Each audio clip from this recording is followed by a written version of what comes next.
Hello everybody, and welcome back to my channel.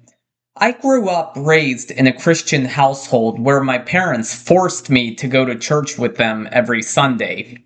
I don't look back on it as something that completely destroyed my life. I just went along with it to get along and to not cause friction with them. Still, it was always hard for me to buy into the extraordinary claims of what was being said in church, like Jesus performing miracles, walking on water, and rising from the dead, because I always had that skeptic mentality in me. Let's fast forward to a few years ago when I'm now a grown adult. During my off hours when I wasn't working, I was usually sitting in my room watching old clips of Matt Dillahunty schooling theists' bad arguments on the atheist experience. In the earlier days of the show, Matt was great at breaking down difficult concepts and explaining them in a way that we could all understand.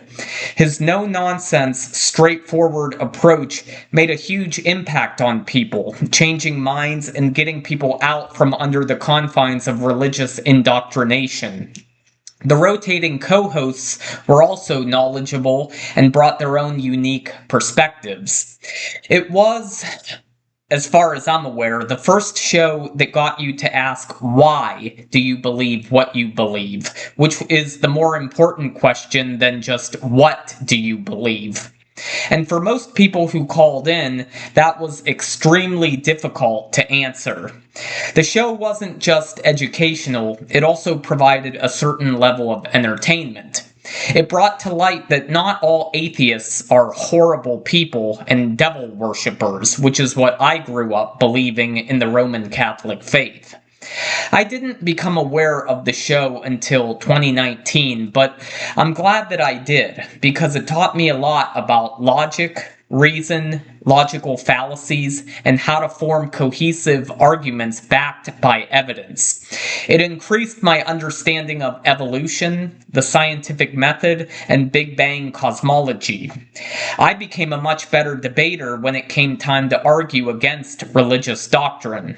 It led me to self-identify as an atheist, even though I was never that much of a hardcore believer in the first place. I didn't have to go far across the religious spectrum to work my way out of theism and Christianity. It wasn't a lifelong process like it is for some people. From the show, I learned that an atheist is simply somebody who doesn't have an active belief in God. It's the lack of belief in the supernatural. It doesn't tell anything else about a person.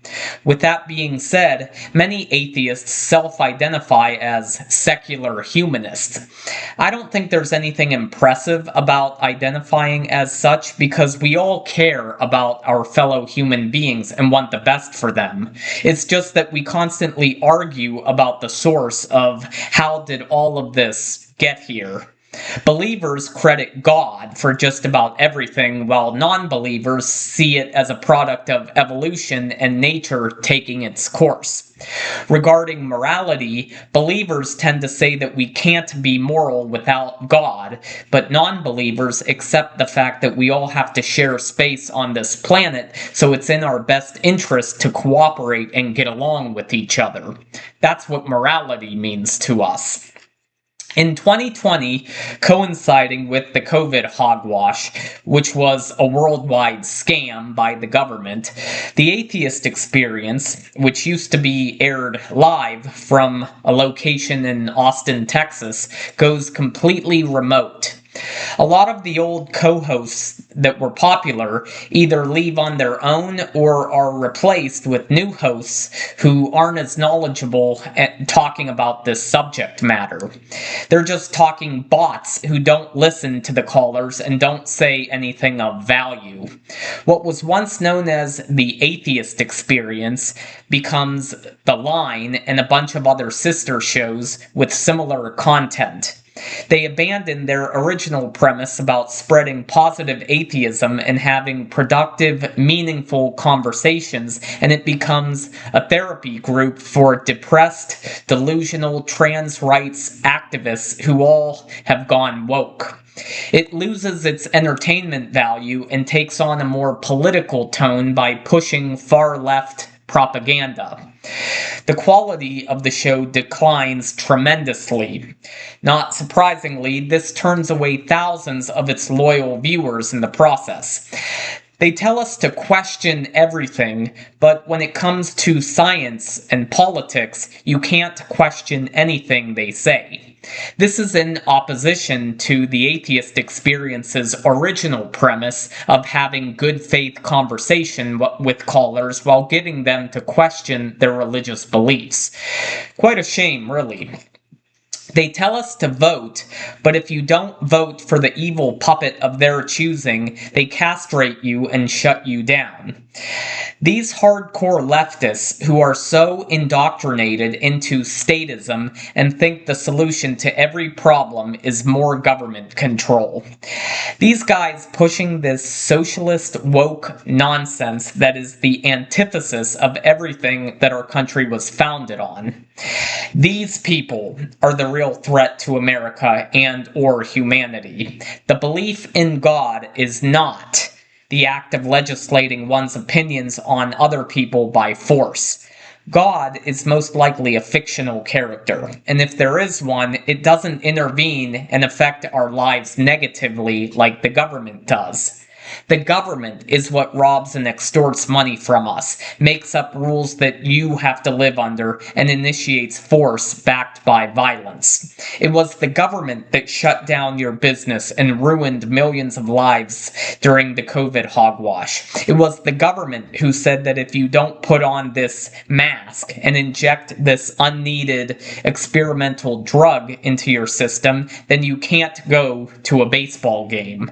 And then so many people support this treatment of themselves by way of voting, handing over power to the worst individuals on the planet who want to control and dominate all areas of your life. This is the biggest reason why the world is so messed up today: the belief in government and statism.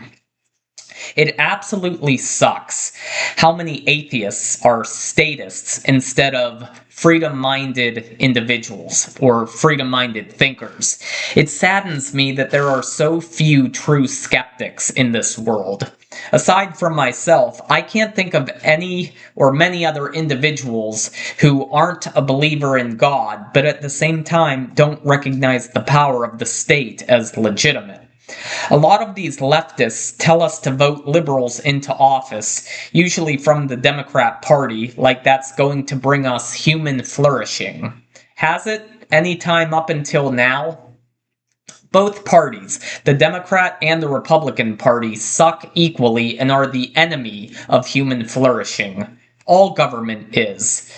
If only those guys in the online atheist community could apply that same line of skepticism to statism like they do to religion, where statism is the bad guy instead of the fictional God in the Bible, then there's a slight possibility that both sides, the left and the right, could unite and start doing something productive to make the world better. But as it stands, we're not going to get positive results when government worshippers continue to spout nonsense and pick the wrong battles. Trying to get people to turn away from government while trying to get people to pay tribute to a parasitical ruling class, otherwise known as government. That is the wrong battle. Instead, try to get people to turn away from government. It always goes back to what I preach in every one of my videos, that we have to come together and build our own off-the-grid parallel societies to make a better world. Glad to be back here on my channel, where we take action instead of just spreading awareness. See you soon.